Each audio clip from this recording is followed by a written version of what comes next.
Je suis ravi de vous dire bonjour à tous.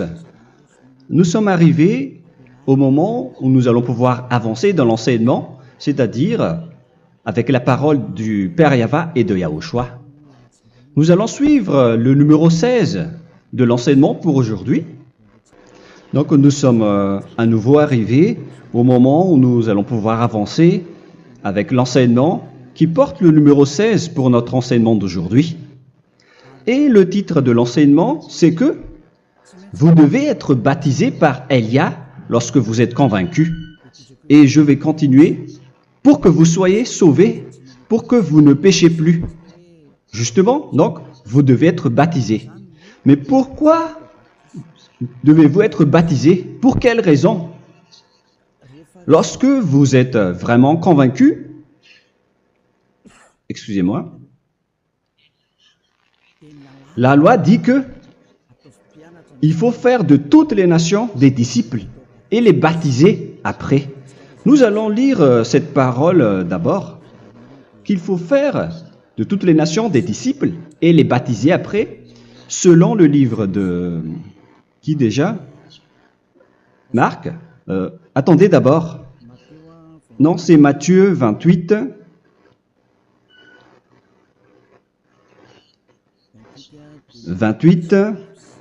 Versets 19 et 20.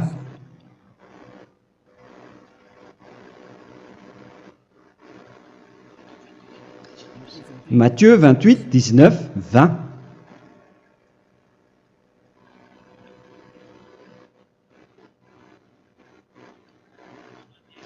Allez, faites de toutes les nations des disciples.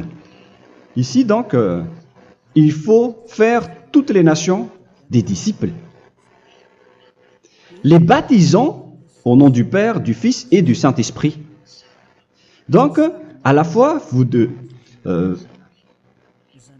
il faut les enseigner à observer tout ce que je vous ai prescrit.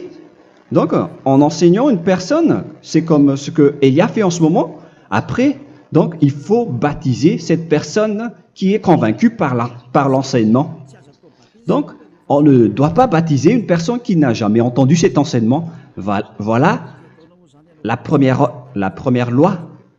Ce n'est pas logique de baptiser une personne qui ne connaisse rien de l'enseignement. Et après le baptême, l'enseignement continue encore, comme ce que Elia fait en ce moment. Il enseigne toujours, même les personnes baptisées.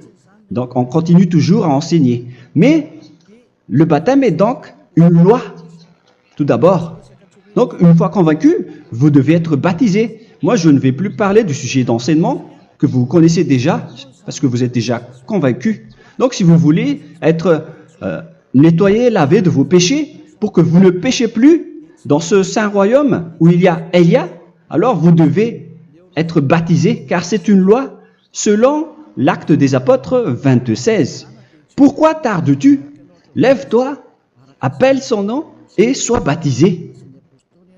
C'est dans Actes des Apôtres, chapitre 22, verset 16. Actes des Apôtres 22:16. Nous allons lire ensemble cette parole. Et maintenant, que tardes-tu? Lève-toi, sois baptisé et lavé de tes péchés en invoquant le nom de Dieu. Donc, une fois qu'une personne est convaincue de cet enseignement, comme vous qui m'écoutez en ce moment, la loi pour vous, c'est que vous devez invoquer son nom. C'est-à-dire que le nom est important pour répondre aux personnes qui disent que ce n'est pas le cas, en disant que si vous croyez, c'est suffisant. Sachez que c'est un enseignement du diable pour ceux qui disent cela. Au contraire, il faut invoquer son nom, car c'est celui qui invoque le nom de Yahva qui sera sauvé. On vous a déjà enseigné cela. Donc, il faut que vous vous levez, il faut invoquer son nom. Il ne faut plus attendre. Vous ne devez plus attendre ni hésiter. La loi vous dit, levez-vous. On vous dit aujourd'hui, on vous ordonne aujourd'hui de vous lever. N'hésitez plus. Et après, vous devez invoquer son nom en vous rapprochant du royaume de Yahushua, de l'église de Yahushua, d'appeler tous les responsables au téléphone, même pas au téléphone. Il faut directement assister à l'assemblée de Yahushua dans cet endroit, car il faut que tu te lèves et sois baptisé en invoquant son nom. Et c'est ici, à l'église de Yahushua, que vous devez invoquer son nom. Alors, c'est une loi, vous ne devez plus rester dans votre maison et il faut nous rejoindre maintenant. Soyez baptisés en Yahushua et non pas en Jésus, car les baptêmes que vous avez faits auparavant n'est pas le baptême en Yahushua. Donc, votre baptême n'est pas valable, n'existe pas du tout. Et votre baptême, au contraire, il est pire. Lorsque vous l'avez fait avec des autres dieux comme Jésus, car vous allez le revêtir jusqu'à votre mort. Car selon Galates 3, 27, vous revêtez le Dieu à qui vous êtes baptisé. Comme par exemple, si vous êtes baptisé en Yahushua, vous revêtez en Yahushua. Mais les fidèles de Jésus, ils revêtent Jésus. Alors que vous voyez bien que ce Dieu, c'est un faux Dieu qui n'ôte pas les péchés, qui vous jette en enfer et qui n'existe même pas. Parce que si jamais il existait, vous devez aussi être ôté de vos péchés. Mais ce n'est pas le cas. Vous revêtez un faux Dieu, un envoyé du diable. Pourquoi? Car tous ceux qui sont pécheurs viennent du diable. Nous allons donc lire la parole de Dieu à ce sujet dans Galates 3, 27 pour vous dire que c'est un faux baptême que vous avez fait. Donc si vous avez été baptisé en lui, alors vous allez être avec le diable jusqu'à la fin. C'est ce qui est pire avec votre baptême qu'il faut enlever et supprimer rapidement, car vous êtes avec le diable. Les pécheurs viennent du diable et ce faux Dieu, il vous rend toujours pécheur jusqu'à maintenant. Il vous encourage de rester pécheur non méritant. Ça vient d'où? Ça vient de qui? Ce faux Dieu-là, à ce sujet, ils viennent du diable, car les pécheurs viennent du diable. Ce faux Dieu qui n'existe même pas, ce n'est qu'un collaborateur du diable. C'est dans Galates 3, 27. Je vous donne la parole en vous disant qu'il faut fuir rapidement de cet endroit qui ne vous convient pas. Le dernier baptême, ce sera pour le 8 mars 2026 à Madagascar. Et après, il n'y aura plus de baptême ici. Galates 3, 27. Vous tous qui avez été baptisés en Yahushua, par exemple, alors vous avez revêtu Yahushua. Voilà la parole. Donc, si vous avez été baptisés en Jésus, alors vous revêtez Jésus. Comme avec votre dernier baptême, vous allez toujours revêtir celui-là. Et ce vêtement ne sera jamais ôté tant que vous ne vous rapprochez pas de Élia. C'est lui uniquement qui peut vous enlever de ce baptême, de ce Jésus qui vous rend pécheur. Un collaborateur du diable et qui vient du diable. C'est dans 1 Jean, pour vous dire, est-ce que vous pouvez toujours rester dans votre ancien baptême après tout ce schéma? 1 Jean, chapitre 3, verset 8. 1 Jean 3, 8. C'est où déjà? Celui qui pêche est du diable, car le diable pêche dès le commencement. Vous voyez? Et voilà ce qui est pire. C'est votre Dieu même qui vous rend pécheur et qui vous dit que vous devez être pécheur. C'est lui-même, à ce sujet-là, qui vient du diable. C'est vraiment pire ce schéma, car il s'agit d'un envoyé du diable qui vient du diable. Un envoyé du diable. C'est-à-dire que ce schéma vient du diable. La parole est directe et droite. S'il n'est pas du diable, il vous aurait déjà dû il vous aurait déjà ôté de vos péchés. Mais ce sont les diables qui rendent pécheurs les gens, car ce sont les chefs du péché, les diables. La parole est claire ici. Celui qui pêche est du diable. Le fils du diable est du diable. Le fils de Dieu est un Dieu. Le fils de l'homme est un homme. Et celui qui vient du diable est du diable comme lui. Lui, il vous a rendu pécheur pendant plus de 2000 ans. Il vous a jeté en enfer. C'est pourquoi on vous dit de quitter cet endroit et ce Jésus qui sera toujours collé à vous, à votre corps, qui est enterré dans votre peau. Vous ne serez jamais débarrassé de lui tant que vous ne vous rapprochez pas de Élia pour être baptisé en Yahushua, pour que ce sale vêtement venant du diable soit ôté de vous et qu'après vous allez être revêtu d'un nouveau vêtement qui est merveilleux, qui est Yahushua. Alors choisissez votre vêtement. Vous allez toujours être Jésus qui est déjà collé à vous, et une fois mort, vous irez en enfer, car il est déjà collé à vous. Soit vous l'enlevez directement à travers le baptême avec Élia. Le rendez-vous, c'est pour le 8 mars 2026. Vous allez être baptisé par Élia pour l'enlever, car ça n'existe pas du tout. C'est une tromperie pour vous.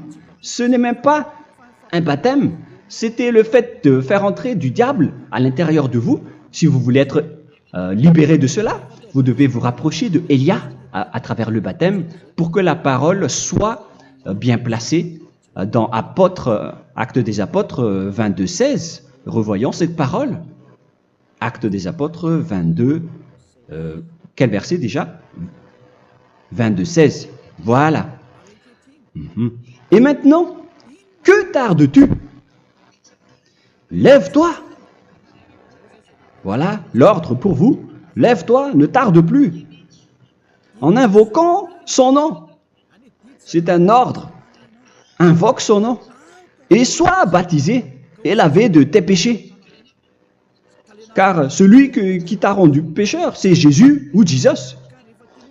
Alors si tu ne veux plus pécher, alors enlève Jésus ou Jesus de toi avec le vêtement que tu as reçu lors de ton baptême avec lui. Il faut l'enlever, sinon tu ne seras jamais sauvé, épargné, car c'est déjà devenu un vêtement collé à ton corps.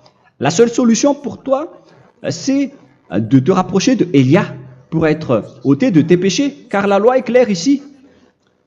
Tu vas être lavé de tes péchés, et c'est ici, dans cet endroit où il y a Élia, qu'il y a l'ôtement du péché.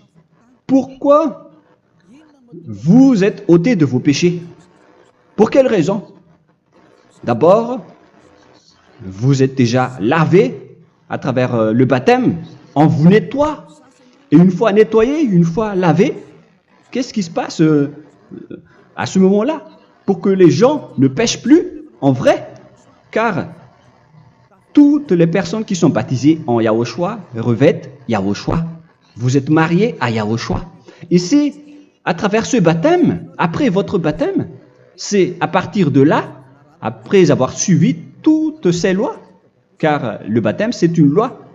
Lorsque vous êtes convaincu, après avoir écouté l'enseignement, vous décidez de quitter le faux Dieu qui vous rend pécheur. Alors, vous êtes baptisé, vous allez revêtir Yahushua pour quitter le faux Dieu qui vous rend pécheur. Donc, après le baptême en Yahushua, vous revêtez Yahushua. Vous avez été lavé, vous êtes bien propre et pur. Vous êtes sorti comme une personne originale qui est merveilleux, très merveilleux devant le Dieu d'Abraham. Vous êtes complètement purifié jusqu'à votre fond de conscience à travers ce baptême venant du sang de Yahushua qui vous nettoie jusqu'au fond de toutes vos pensées, car le baptême marque la mort de Yahushua. Yahushua est mort pour vous verser son sang pour vous. Tout cela confirme votre relation avec Yahushua, car le baptême vous dit que vous êtes mort ensemble avec Yahushua et vous êtes ressuscité ensemble avec Yahushua. Vous avez été enterré avec lui et vous avez été ressuscité avec lui dans la vie éternelle. Voilà la vie avec Yahushua et le baptême avec Yahushua. C'est pour montrer la bonté de Yahushua pour chacun de vous concernant cette merveille. Voilà le baptême, c'est la mort avec Yahushua. C'est pourquoi je vous ai dit, en même temps, c'est la mort pour vous et c'est aussi votre purification.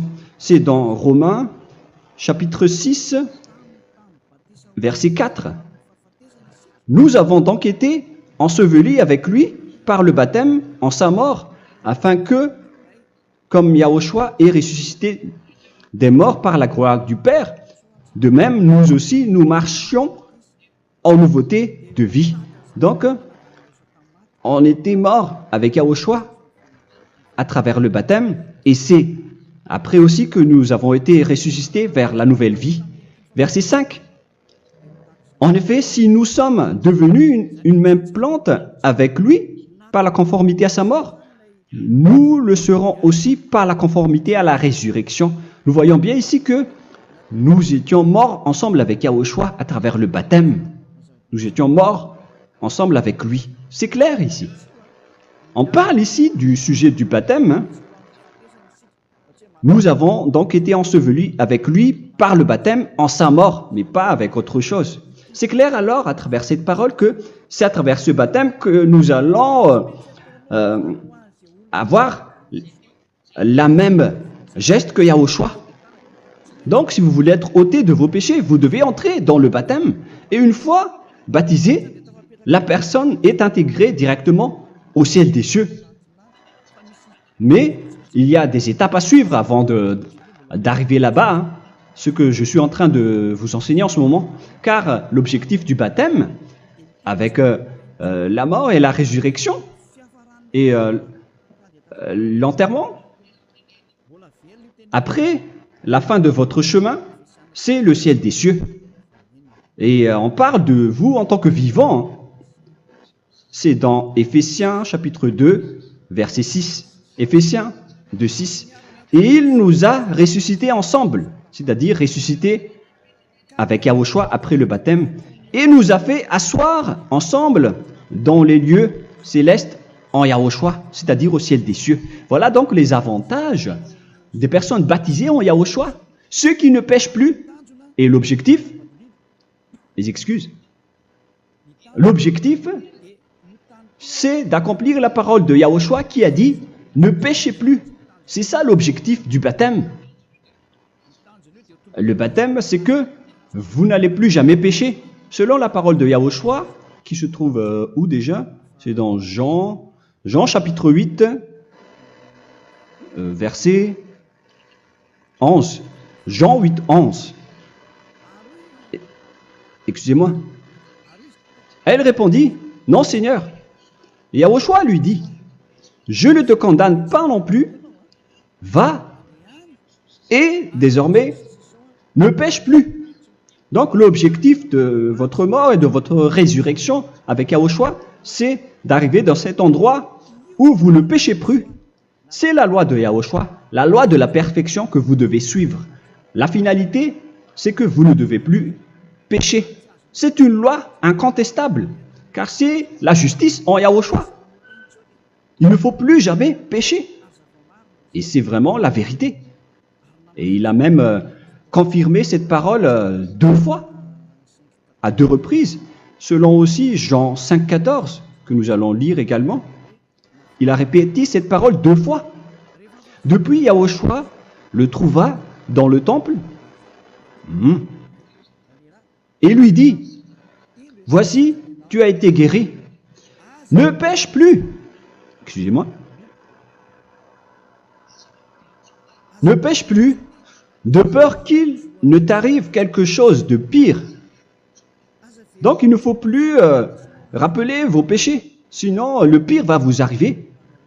Et vous voyez, vous, les personnes pécheurs qui m'écoutez en ce moment, où est votre finalité? Est-ce que c'est bien? Réfléchissez. Les personnes parfaites, ce sont les personnes qui ne pêchent plus. Contrairement à vous qui dites que vous êtes toujours des pécheurs qui ne méritent pas le ciel des cieux. Vous l'avez dit par vous-même. Mais maintenant, Élia vous appelle. Vous allez mériter le ciel des cieux si vous vous repentez et si vous acceptez le baptême en Yahushua. Pourquoi? Pour quelle raison? Car vous n'allez plus jamais pécher. Par quel moyen? C'est par le programme du Père Yahva. Car une fois que la personne est baptisée, la personne boit le Saint-Esprit. Il y a donc un esprit qui va être abreuvé, qui va être bu, comme une source illimitée dans son ventre, selon la Sainte Écriture. C'est dans Jean chapitre 7, si je ne me trompe pas. Où se trouve ce verset, les enfants? Si vous le trouvez, la parole qui parle de la source qui est illimitée, c'est dans Jean 7, 37 que nous allons lire ensemble. Le dernier jour, le grand jour de la fête, Yahushua, se tenant debout, s'écria, « Si quelqu'un a soif, qu'il vienne à moi et qu'il boive. » Verset 28. « Celui qui croit en moi, des fleuves d'eau vive couleront de son sein, selon, comme dit l'Écriture. » Il y aura donc de l'eau vive qui couleront dans son ventre. Verset 39. Il dit cela de l'Esprit qui devait recevoir ceux qui croyaient en lui, car l'Esprit n'était pas encore, parce que Yahushua n'avait pas encore été glorifié. On reçoit donc un Esprit venant de Yahushua pour ceux qui le croient et qui sont baptisés. Et on le reçoit vraiment lors du baptême. C'est dans le livre de 1 Corinthiens que nous allons lire, dans le chapitre 12. Quel verset déjà? On doit chercher un peu. 12 et 13. 1 Corinthiens, chapitre 12, versets 12 et 13. Car comme le corps est un et a plusieurs membres, et comme tous les membres du corps, malgré le nombre, ne forment qu'un seul corps, ainsi en est-il Yahushua. Nous avons tous en effet été baptisés dans un seul esprit, pour former un seul corps, soit juif, soit grec, soit esclave, soit libre. Et nous avons tous été abreuvés d'un seul esprit. C'est dans le baptême, donc qu'on reçoit l'esprit unique, un seul esprit. Donc si vous êtes baptisé en Yahushua, vous abreuvez l'esprit venant de Elia, venant de Yahushua. Vous abreuvez un seul esprit venant de moi, un esprit non pécheur et qui vous rend non pécheur. Donc, tout le monde boit un seul esprit selon la Sainte Écriture. Nous avons tous en effet été baptisés dans un seul esprit. Vous recevez donc ce seul esprit à travers le baptême. Et qu'est-ce qui se passe après? Le Saint-Esprit va vous guider désormais. Vous le recevez lors du baptême et celui qui va vous guider pour que vous ne péchez plus. C'est dans Jean, quel chapitre déjà? Je ne me souviens plus. C'est dans le chapitre 14, peut-être. 14, 23.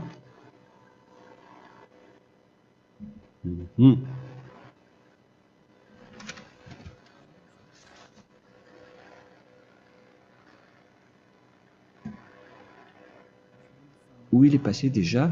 La parole qui parle de l'esprit qui nous guide. Mais je ne me souviens plus lorsqu'on en a besoin. Où est cette parole, les enfants? Où se trouve cette parole? Oui, c'est 14, 26. Jean, chapitre 14, verset 26.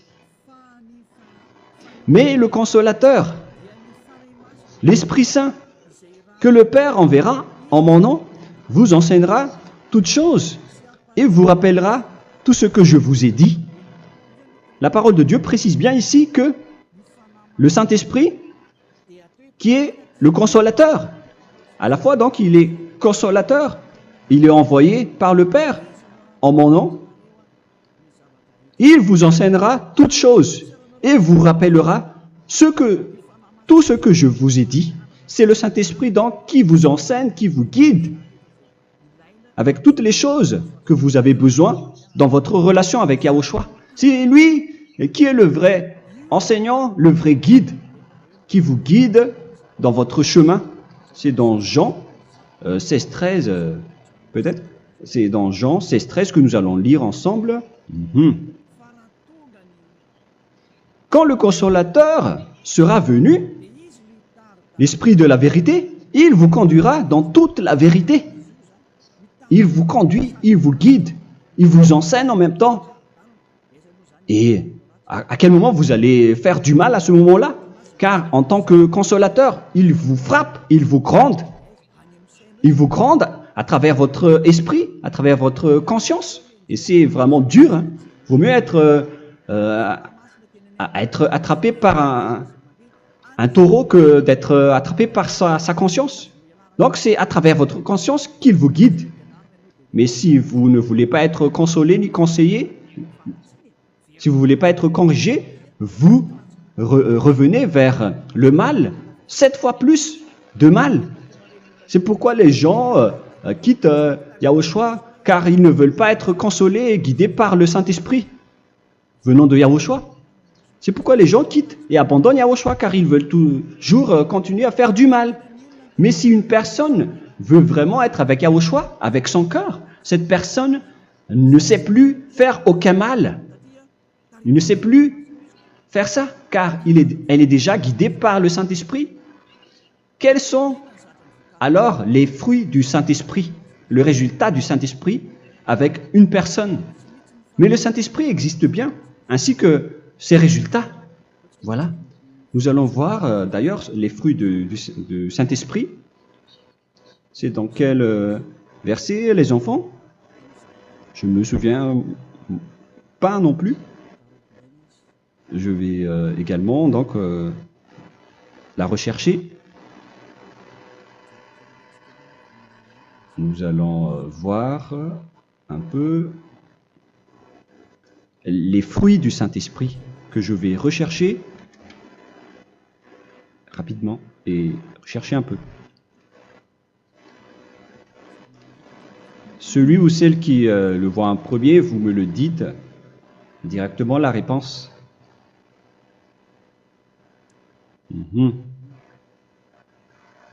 Comment? Galates 5.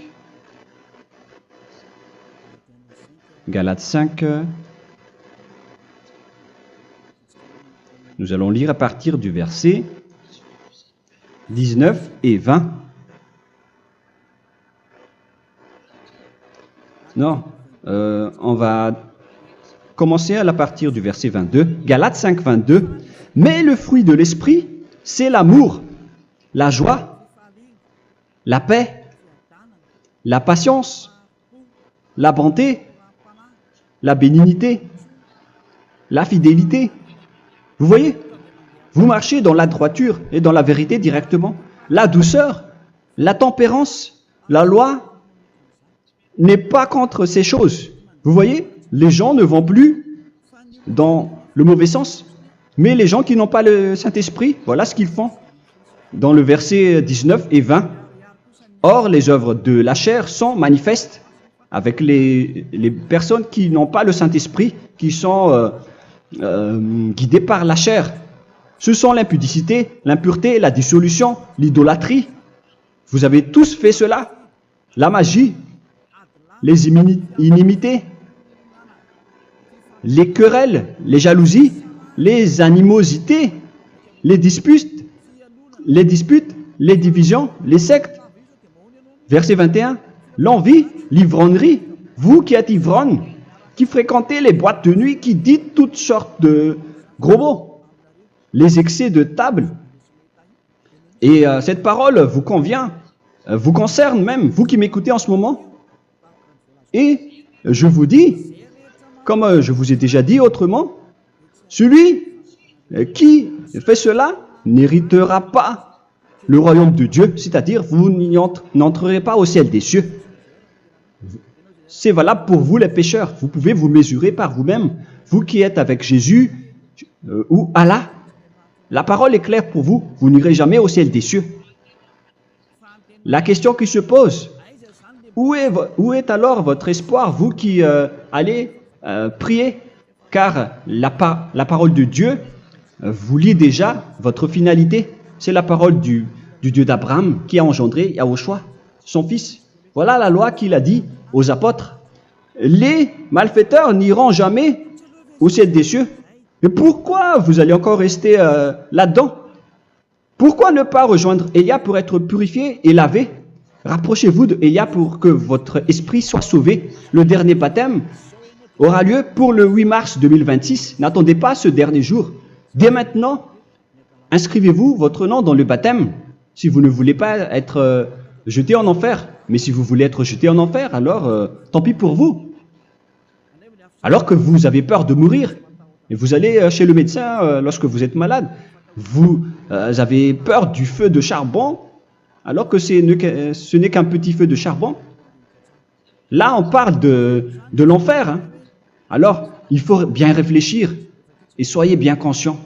Voilà donc le sujet du Saint-Esprit. Maintenant, nous allons lire le livre des Éphésiens. Éphésiens, chapitre 4.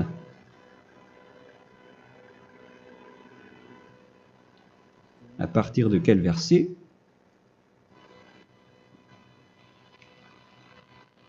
Allons-y. Je dois relire un peu car il y a plusieurs paroles ici. Moi, je vais vous sortir la parole qui dit que les personnes en Yahushua ne font plus aucun mal. Ah, où il est passé déjà? Ah, je l'ai perdu. Attendez d'abord. Donc, Éphésiens.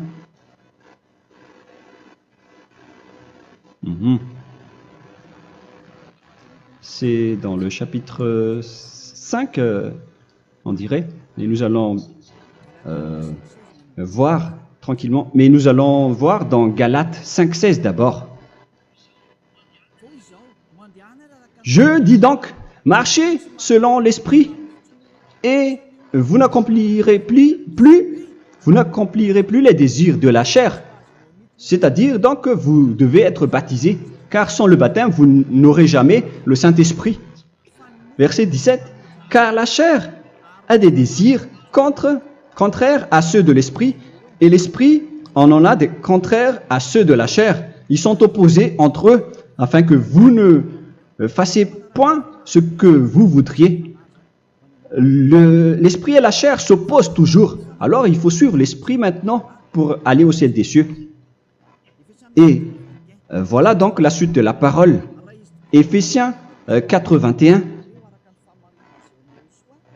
Si du moins vous l'avez entendu, et si vous, conformément à la vérité qui en est en Yahushua, c'est en lui que vous avez été instruits à vous dépouiller, eu égard à votre passé, du vieil homme qui se corrompt par les convoitises trompeuses, à être renouvelé dans l'esprit.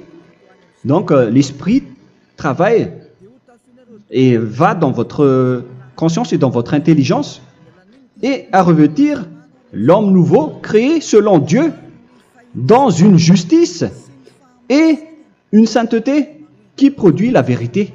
Le Saint-Esprit donc vous rend droit pour que vous ne soyez pas dans le mauvais chemin, et il vous guide dans la justice et dans la vérité. Voilà directement pour les personnes en Yahushua. Et c'est quoi la suite? C'est pourquoi renoncer au mensonge. Il ne faut plus mentir. Même dans les 10 commandements, ils ont dit ne mentez pas. Mais c'est juste une parole. Mais les gens, lorsque ils sont pressés, ils font des mensonges. Mais pour les gens en Yahushua, ils renoncent directement au mensonge. Et que chacun de vous parle selon la vérité à son prochain. Car nous sommes membres les uns des autres. Si vous vous mettez en colère, ne péchez point. Que le soleil ne se couche pas sur votre colère. Voilà toutes les lois de Yahushua qui sont guidées et qui sont ordonnées par le Saint-Esprit. Alors, ne donnez pas accès au diable. Ne mettez pas le mal dans tous vos chemins. Il faut rester sainte, vraie et parfaite. Que celui qui dérobait ne dérobe plus. Il ne faut plus donc dérober les choses. Et il ne faut plus donc voler quelque chose. Mais quelle est la parole du Père Yahweh et de Yahushua? Mais plutôt qu'il travaille en faisant de ses mains ce qui est bien pour avoir de quoi donner à celui qui est dans le besoin.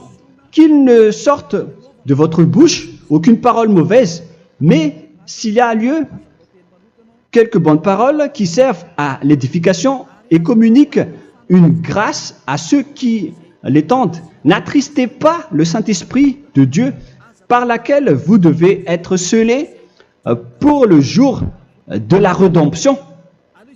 Il faut toujours laisser le Saint-Esprit vous guider. Ne l'attristez pas, sinon vous n'allez pas avoir la selle. À la fin des temps, à l'époque de Gog, on va vous donner le Saint-Esprit pour que vous soyez scellés. Donc c'est maintenant que vous devez déjà rendre content Yahushua. Ne laissez pas de mauvaises traces dans votre chemin et ramenez l'amour de Yahushua vers chacun de vous pour que vous soyez pour que vous seriez scellés pour avoir le Saint-Esprit que vous avez vraiment besoin pour le dernier combat dans les fins des temps. Que toute amertume et toute animosité, toute colère, toute clameur, toute calomnie, il ne faut pas retenir et garder la colère. Toute calmeur, toute calomnie et toute espèce de méchanceté, tout ce qui est rancune, ni rancœur. Il faut arrêter tout cela. Mais c'est différent de gronder une personne. On parle ici des personnes qui est en colère sans raison. Mais lorsque vous grondez, vous n'allez pas dire à votre enfant « Mon enfant, ne faites pas ceci, ne faites pas cela ». Au contraire, si vous faites cela, votre enfant va danser devant vous. Donc, voilà ce que je veux vous dire. Il faut que vous enlevez toute calomnie et toute espèce de méchanceté. Voilà donc les lois de Yahushua qui sont sorties à travers le Saint-Esprit. Moi, je vous donne des échantillons, mais ce n'est pas au complet. Hein. La loi de Yahushua sont illimitées à travers le Saint-Esprit en fonction des circonstances et de la situation pour que vous n'attristez pas le Père Yahva et le Yahushua. Que toute amertume, verset 32, soyez donc bons les uns envers les autres, Éphésiens 4, 32, compatissant, vous pardonnant réciproquement. Donc, il faut que vous pardonnez votre ami si jamais il y a eu un petit problème. Laissez ça de côté. Il faut que vous vous pardonnez, mais il ne faut pas que vous allez recommettre des péchés après. Hein. En Yahushua, lorsque vous vous pardonnez, après il n'y a aucune rancune, comme lorsque Yahushua vous a pardonné. Mais ce n'est pas que vous allez encore revenir dans le péché. Non, non, non. C'est dans Hébreux 10, 26 qui parle des péchés volontaires. Hébreux.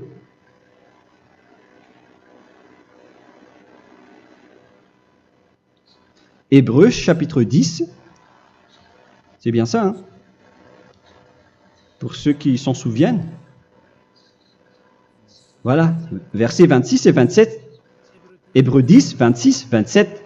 Car si nous péchons volontairement, après avoir reçu la connaissance de la vérité, c'est-à-dire une personne baptisée en Yahushua, qui a été sanctifiée, rendue sainte, il ne reste plus de sacrifice pour les péchés, mais une attente terrible du jugement et l'ardeur du feu qui dévorera les rebelles. Donc, vous qui parlez que vous devez toujours commettre des péchés, voilà ce qui vous attend, parce que vous péchez volontairement. Donc, si vous péchez volontairement, alors une attente terrible du jugement et l'ardeur d'un feu va vous dévorer. Vous allez affronter la colère et le jugement avec une ardeur de colère d'un feu qui va vous dévorer. En tant que rebelle, on va vous détruire vous les ennemis, vous qui péchez volontairement. Est-ce que vous n'êtes pas encore conscient après cette parole? Vaut mieux être baptisé en Yahushua avec Elia, et après vous n'allez plus jamais pécher. Alors à vous de réfléchir, car on vous a trompé auparavant jusqu'à maintenant. On va revenir à la parole de tout à l'heure. Donc que chacun pardonne son ami et pardonnez-vous comme ce que Yahushua vous a pardonné. Voilà donc les personnes en Yahushua ne pêchent plus. Nous allons donc continuer avec le verset 5. Éphésiens chapitre 5 plutôt. Je vais encore continuer car j'ai besoin que vous l'écoutez. Éphésiens chapitre 5 verset 1. Devenez donc les imitateurs de Dieu comme des enfants bien-aimés et marchez dans la charité.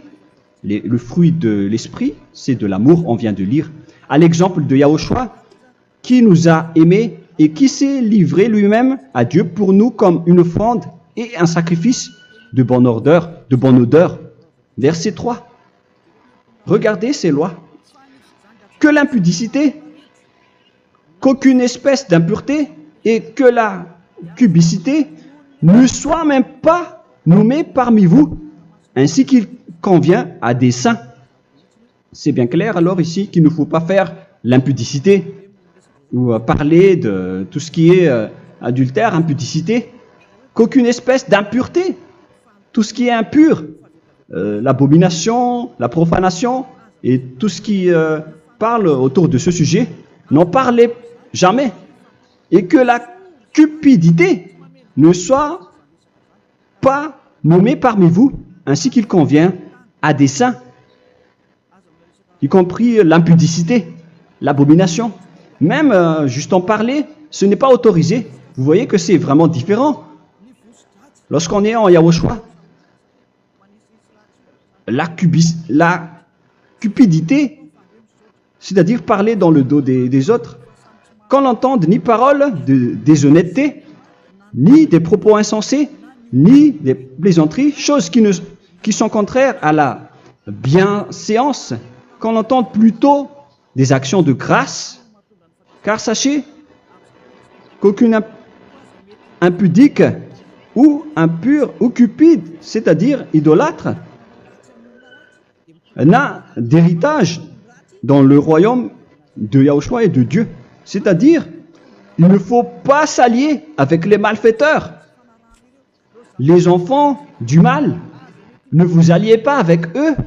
N'acceptez pas ce qu'ils font. Ne collaborez pas avec eux. Ne cachez pas le mal qu'ils font. Car sinon, directement, votre sainteté va être détruite. La parole est claire. Ne vous alliez pas avec ces derniers, car vous allez être le fils du mal, qui n'est pas dans la vérité. Verset 8. Autrefois, vous étiez ténèbres, et maintenant, vous êtes lumière dans Yahushua. Marchez comme des enfants de lumière, car le fruit de la lumière consiste en toutes sortes de bonté, de justice et de vérité. Voilà, lorsqu'on est avec le Saint-Esprit, on est toujours dans la lumière, dans la bonté et dans la justice. Il faut que vous pensiez à la volonté de Yahushua, à ce qui est agréable à Yahushua. Verset 11. Et ne prenez point part aux œuvres infructueuses des ténèbres, mais plutôt condamnez-les. Ne faites pas l'alliance avec le diable. Ne faites pas l'amitié du diable. Ne faites pas des complots ou des compromis avec le mal pour les cacher. Alors, il faut plutôt les condamner, car il est honteux de dire qu'ils font en secret. Mais tout ce qui est condamné est manifesté par la lumière, car tout ce qui est manifesté est lumière. C'est pourquoi il y a la comparaison dans le Nouveau Testament pour dire, il faut que vous réveillez de votre sommeil pour que Yahushua vous illumine. Verset 14. C'est pour cela qu'il est dit, réveille-toi, toi qui dors, relève-toi d'entre les morts. Prenez donc garde de vous conduire avec circonspection. Si vous suivez donc le Saint-Esprit, vous ne faites plus aucun mal. Alors, il faut en profiter de faire du bien. Ne faites plus le fou. Et connaissez la volonté de Yahushua. Ne vous envrez pas de vin. Ce n'est plus bien de faire cela. C'est de la débauche. Soyez au contraire l'empris de l'esprit. Entraînez-vous par des psaumes et des hymnes et par des cantiques spirituels, chantant et célébrant tout votre cœur les louanges de Yahushua. Rendez continuellement grâce à toutes choses à Dieu Père au nom de notre Seigneur Yahushua. Voilà, c'est suffisant. Je viens de vous donner les lois de la Nouvelle Alliance qui n'est pas du tout associée aux 10 commandements. Ça n'a rien à voir avec les 10 commandements. Si vous avez bien écouté, j'ai dit des choses complètement différentes qui ne se trouvent pas dans les 10 commandements. Notamment le baptême, ça n'existe pas là-bas. Et donc, c'est après le baptême que vous allez abreuver le Saint-Esprit et après vous n'allez plus faire aucun mal. Nous remercions infiniment Yahushua à travers cette parole. Je suis sûr que vous êtes contents pour aller dans cet endroit où personne ne pêche plus. Alors approchez-vous de Elia, qui est l'envoyé du Père Yahva et de Yahushua. Une fois que vous suivez Elia, vous n'allez plus jamais pécher, car vous allez être avec Yahushua. C'est seulement dans ce saint royaume où il y a Ziadia Elia qu'il y a des personnes qui ne pêchent plus sur cette planète Terre. Mais les autres ne sont que des pécheurs et il y a même des voleurs et des imposteurs. Je vous souhaite le meilleur pour que vous allez inscrire votre nom dans le baptême. Inscrivez votre nom car le temps presse, le moment est proche. Il ne reste plus que environ 170 jours. Bientôt, nous allons entrer dans les 160 derniers jours et après 150 et après 100. Il ne restera plus que 100 jours. Alors, faites le maximum d'efforts. N'attendez pas le dernier moment pour inscrire votre nom. Parce que si vous mourrez avant, qu'est-ce qui va vous arriver? Vous ne savez rien de ce qui va vous arriver avec votre esprit. C'est le diable qui vous encourage à faire du mal. Il ne veut pas que votre esprit soit sauvé, mais moi je vous dis, sauvez votre âme. N'acceptez plus. Suivez Yahushua à travers Elia qu'il a envoyé parmi vous. On m'a envoyé pour vous sauver. Alors, rapprochez-vous de lui maintenant. N'ayez plus peur de personne. Sauvez votre esprit, car les humains sont comme vous. Ils ne vous sauvent pas, ils ne peuvent pas vous sauver. Mais sachez que votre esprit va être jugé. Et sachez aussi que vous ne pouvez pas vous battre avec le Dieu d'Abraham. Alors sauvez votre esprit, rapprochez-vous de Elia. Nous irons en Yahushua, car c'est à travers moi que vous pouvez l'approcher. Prions ensemble. Merci infiniment, Père Yahva, pour toutes ces paroles. C'est vraiment du salut, de la miséricorde et de la vie éternelle. Faites en sorte que les gens connaissent cette vraie parole que je suis en train de leur donner, car c'est de l'amour et c'est du salut pour eux. Sauve-les, Père Yahva, pour qu'ils soient conscients de la vérité. Ce qu'ils ont fait auparavant ne sont pas du tout vrais. Voilà le vrai salut pour eux. Père Yahva, tu es le Dieu de toutes les choses. Tu es le Dieu du ciel des cieux. Tu es le Dieu de Yahushua. Tu es le Dieu de Ziadia Elia. Ouvre la conscience des gens pour qu'ils écoutent cette vérité, pour que chacun court pour prendre une décision et pour qu'ils n'attendent plus personne pour se rapprocher de toi, Père Yahweh et Yahushua. Donne la force à chacun pour qu'ils te cherchent. Sauve les gens, Père Yahweh, pour qu'ils échappent à la destruction de leur chemin et de leur esprit, pour qu'ils écoutent la parole de Élia venant de toi, Père Yahweh, et de toi aussi, Yahushua. Sauve les gens, et je suis confiant que tu vas vraiment sauver les gens, pour que tu ouvres tes portes pour terminer cette période de salut. Merci, Père Yahweh. Gloire éternelle à toi. Je demande tout ça aux Malagasy et au reste du monde. Pour les Malagasy, il reste encore quelques mois qui n'est plus beaucoup pour eux. Mais pour les autres nations, ils n'ont pas aussi beaucoup de temps pour se rapprocher de toi, mais il en reste encore un peu pour eux. Gloire à toi, Père Yahweh. Et au nom de toi, Yahushua, je fais toutes ces paroles. Alléluia, Amen. Voilà donc pour notre enseignement d'aujourd'hui. Que Yahushua vous bénisse et à la prochaine. Au revoir.